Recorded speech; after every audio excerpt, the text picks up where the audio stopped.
ভগবানকে প্রশ্ন করছে অর্জুন যে সখা, এই যে 18 দিনের ভেতরে তুমি এতবার রথ থেকে নামলে, কিন্তু রথ তো পুড়ে গেল না, কিন্তু আজ 18 দিনের পর যখন তুমি রথ থেকে নেমে এলে তখন ওই রথটা পুড়ে গেল কেন? ভগবান বলছে অর্জুন, আমি যে রথ থেকে জন্মের মতো নেমে যাই ওই রথ তো পুড়েই ছাই হয়।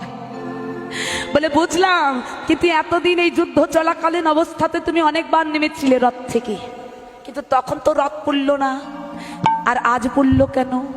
ভগবান বলছে কারণ হলো ওই রথ থেকে যতবার আমি নেমেছিলাম এই যুদ্ধ চলাকালীন অবস্থায় অর্জুন, আমি ততবার নামার আগে আমি আমার গলার মালাটা ওই রথে রেখে এসেছিলাম।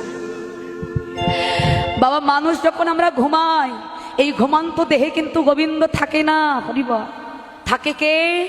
আমরা তো মরে যাই না, তাহলে বেঁচে থাকি কেন? না আমাদের এই পবন রূপী মালাটা গোবিন্দ রেখে যায়, তাই আমরা বেঁচে থাকি, মরি না।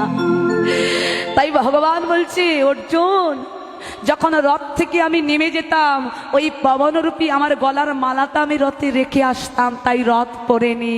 কিন্তু আজ যখন আমি নেমেছি, আমি নামার সময় পবনকে সঙ্গে নিয়ে নেমেছি, তাই তো রথটা পুড়ে ছাই হয়ে গেল।